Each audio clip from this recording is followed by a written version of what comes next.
আজ আমরা আপনাদের সামনে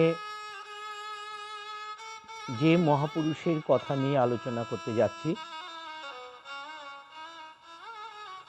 তিনি আর কেউ নন, তিনি ঠাকুরের শিষ্য স্বামী যোগানন্দ। স্বামী যোগানন্দ ঠাকুরের যে ছজন শিষ্য খুব কাছের হয়ে উঠেছিলেন, বিশেষভাবে স্বামী যোগানন্দ ছিলেন তার মধ্যে অন্যতম। স্বামী নিরঞ্জনানন্দ একদা বলেছিলেন, যোগিন, তুমি আমাদের মাথার মণি। আবার স্বামীজি বলেছিলেন, আমাদের ভেতর যদি সর্বতোভাবে কেহ কাম জিত থাকে তো সে যোগিন। স্বামী যোগানন্দের পূর্ব নাম ছিল যোগীন্দ্রনাথ রায়চৌধুরী। দক্ষিণেশ্বরের সুবিখ্যাত সাবর্ণ চৌধুরীদের বংশে 1861 খ্রিস্টাব্দের 30শে মার্চ তিনি জন্মগ্রহণ করেছিলেন। বুঝতেই পারছেন, এই মার্চ মাসেই স্বামী যোগানন্দের জন্মমাস। সেদিন ছিল শনিবার। পিতার নাম নবীনচন্দ্র চৌধুরী। যোগানন্দের পিতা ছিলেন একজন নিষ্ঠাবান ধার্মিক ব্রাহ্মণ। তার পূজা ধ্যান এইসব নিয়েই বেশিরভাগ সময় তিনি অতিবাহিত করতেন। জমিদার বংশ, সেই জমিদার বংশে জন্মগ্রহণ করার সত্ত্বেও বিষয় বিমুখতার জন্যে অচিরেই তিনি দারিদ্র্যগ্রস্ত হন। তখন যোগিনের বয়স খুব কৈশোর। পিতা আশা করেছিলেন যোগিন বড় হয়ে সংসারের ভার গ্রহণ করবে, দারিদ্রতা লাঘব করবে। কিন্তু মজার কথা হলো, এইসব কোনো লক্ষণই যোগিনের চরিত্রে দেখা যেত না। বরং উল্টে বয়স হওয়ার সঙ্গে সঙ্গে ভগবান লাভের জন্য স্বভাবজাত আকাঙ্ক্ষা তার মনকে অধিকার করে বসল। তিনি নিজেই বলতেন যে শৈশবকালে আমি এক অভাবনীয় ভাবনায় বিভোর হয়ে থাকতাম। 5 বছর বয়সের শিশুর ক্রীড়া চাপল্যের মধ্যেও হঠাৎ অনন্তের ডাক এসে তাকে আনমনা করে তুলত। তিনি উদাস নয়নে আকাশের দিকে চেয়ে থাকতেন আর ভাবতেন, এ কোথায় এসেছি? আমি তো এখানকার লোক নই। তার শুধু মনে হতো তিনি ওই সুদূর নক্ষত্রপুঞ্জের মধ্যে তারার মালা পরে বসে আছেন, আর তার খেলার সাথী ওইখানে আছে, এখানে নয়। আবার মাঝে মাঝে সে দেশে ফিরে যাবার জন্য তার মন ব্যাকুল হয়ে উঠত। ধীরে ধীরে যোগিনের উপনয়ন সুসম্পন্ন হলো। এরপর থেকে তিনি বেশি বেশি করে পূজা ধ্যান এইসব করার সুযোগও পেয়ে গেলেন। আর তার মধ্যে তিনি এক অতীব তৃপ্তি অনুভব করতেন, আর ওইসব নিয়েই বেশিরভাগ সময় তিনি কাটিয়ে দিতেন। এই সময়ে স্বামী যোগানন্দ রামায়ণ, মহাভারত এইসব ধর্মীয় পুস্তক প্রচুর পাঠ করতেন। এছাড়াও তার ভাগবত পাঠ, কীর্তন এইসবে তিনি সব সময় ব্যাকুল হয়ে থাকতেন। এরপর কেশবচন্দ্র শ্রীরামকৃষ্ণকে কলকাতার শিক্ষিত সমাজে যখন সুপরিচিত করে দিয়েছেন, তখন কেশবচন্দ্রের প্রবন্ধ পড়ে যোগিন শ্রীরামকৃষ্ণের দর্শনে উৎসুক হয়ে উঠলেন। কিন্তু মনে মনে ভাবলেন, ঠাকুর শ্রীরামকৃষ্ণের সঙ্গে পরিচয় তাকে কে করিয়ে দেবে?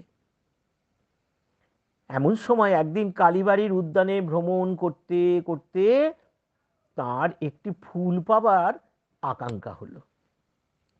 তখন তিনি দেখলেন তার সামনে একজন সাধারণ পোশাক পরিহিত কে একজন দাঁড়িয়ে আছেন। তিনি ওই ব্যক্তিকেই নিশ্চয়ই বাগানের মালি বলে ভাবলেন, তাই ফুলটি তুলে দিতে তাকে আদেশ করলেন। আদিষ্ট পুরুষ অম্লান বদনে ফুলটি তুলে দিয়ে চলে গেলেন। এরপর একদিন যোগিন দেখলেন এক গৃহে বসে বহু লোক নিবিষ্ট মনে সেই পূর্বদিষ্ট মালির বাণী শুনছেন, আর উপদেশটা অবিরাম তত্ত্বকেত্তা বলে চলেছেন।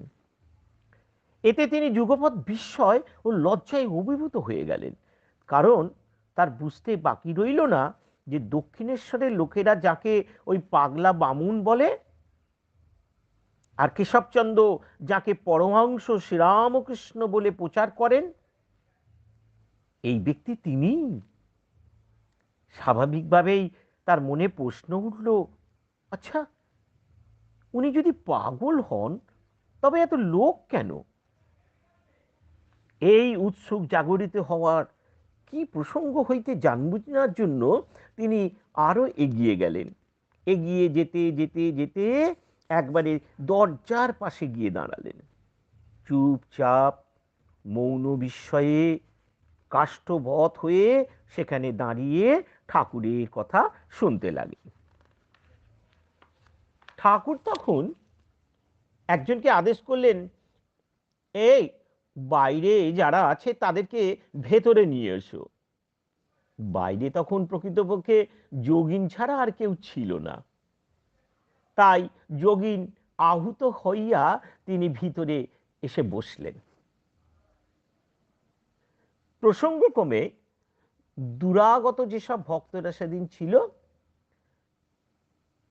তারা চলে যাবার পর ঠাকুর শ্রীরামকৃষ্ণ যোগিনের কাছে এলেন, সস্নেহে তার পরিচয় জিজ্ঞাসা করলেন। পরিচয় পেয়ে তিনি আনন্দের সঙ্গে বললেন, তবে তো তুমি আমাদের চেনা ঘর গো। তা তোমাদের বাড়িতে তখন কত যেতুম, ভাগবত পুরাণ কত শুনতুম। তা তোমাদের বাড়ির কর্তাদের ভেতর কেউ কেউ আমাকে বড় যত্ন করতেন। ধীরে ধীরে ঠাকুরের সঙ্গে যোগিনের ঘনিষ্ঠতা দিনের দিন বাড়তে লাগলো। ঠাকুর বললেন, মহৎ বংশে তোমার জন্ম, তোমার বেশ লক্ষণ আছে, তোমার আধারটিও সুন্দর। এরপর থেকে যোগিন ঘন ঘন ঠাকুরের নিকট আসতে লাগলেন, কিন্তু অতি গোপনে, অপর কাহাকেও না জানিয়ে। কারণ দক্ষিণেশ্বরের লোকের দৃষ্টিতে ঠাকুর নাকি পাগল, তাই তাদের মতে তিনি জাতি বিচার মানতেন না। তাই যোগিনের ভয় ছিল যে তিনি নিজে উচ্চ বংশ সম্ভূত, তা সত্ত্বেও যদি সদা সর্বদা এই পাগলের নিকট যাতায়াত করেন আর বাড়ির লোকেরা সেটা যদি জানতে পারে, তবে শুধু আপত্তি করবে তা নয়, হয়তো একটা অনর্থের সৃষ্টি করে বসবে। তাছাড়াও সমবয়স্কেরা লোকেরা হয়তো বিদ্রূপ পর্যন্ত করবে। এসব কথা ভাবলেও যোগিন কিন্তু পশ্চাৎপদ হইল না। সৌভাগ্যবশত পিতা মাতা সব শুনে বাধাও দিলেন না, কারণ তারা জানতেন যে সেই বাধা যোগিন একদমই মানবে না। এইভাবে যোগিনের ঠাকুরের কাছে আসা যাওয়া চলতে লাগলো। এমন সময় যোগিনের চাকরি সূত্রে ভরণ পোষণের জন্য তার বাইরে যাওয়ার প্রয়োজন হয়ে গেল। তিনি কানপুরে চলে এলেন, মেসোর বাড়িতে। সেখানে কয়েক মাস চেষ্টা করলেন, কিন্তু কোনো কাজ জুটল না। এদিকে যোগিন ভাবলেন আমার সুবিধাই হলো। তিনি দীর্ঘ অবসর বৃথা নষ্ট না করে ধ্যান জপের সময় বরঞ্চ বাড়িয়ে দেবেন। যোগিন যতই অন্তররাজ্যে ডুবে যেতে লাগলেন, বাইরে ততই তার গাম্ভীর্য উদাস ভাব স্পষ্ট থেকে স্পষ্টতর হতে লাগলো। এই ভাব কিন্তু মেসোমশাইয়ের চোখ এড়িয়ে গেল না। তিনি এসব লক্ষ্য করে তখন তিনি ভাবলেন যোগিন সম্ভবত অপ্রকৃতস্থ হয়ে গেছে এবং তারই সেই পূর্বাভাস। তখন তিনি প্রতিকার কল্পের জন্য যোগিনের বাবাকে চিঠি লিখলেন। বললেন ছেলে বড় হয়েছে, এখন বিয়ে না দিয়ে এমন করে রাখলে একেবারে বয়ে যাবে। এই চিঠি পাওয়ার পর যোগিনের বাবা তখন ভাবলেন কথাটা তো মন্দ বলেনি, তাহলে সেইটারই আয়োজন এবার ঠিক করতে হবে। এই বলে যোগিনকে বলে পাঠালেন যে ওকে যেন পাঠিয়ে দেওয়া হয়, বাড়িতে অসুখ। এই খবর পাওয়ার পর যোগিন ভাবলেন হয়তো মা অসুখে পড়েছে, সেই জন্যই এত তাড়াতাড়ি করে ডেকে পাঠিয়েছে। তাই সময় নষ্ট না করে সোজা বাড়িতে মায়ের কাছে চলে এলেন। কিন্তু মায়ের কাছে এসে যা শুনলেন তাতে একেবারে হতবুদ্ধি হয়ে পড়লেন। এ কি, কোথায় মায়ের অসুখ? কারো মুখে তো কোনো ভাবনা উদ্বেগের চিহ্ন মাত্র নেই।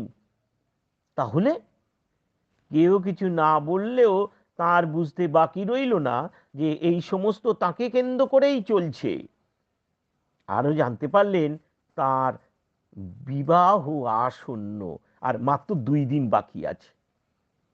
এই যোগিন পড়ল এক পরীক্ষার সম্মুখীন।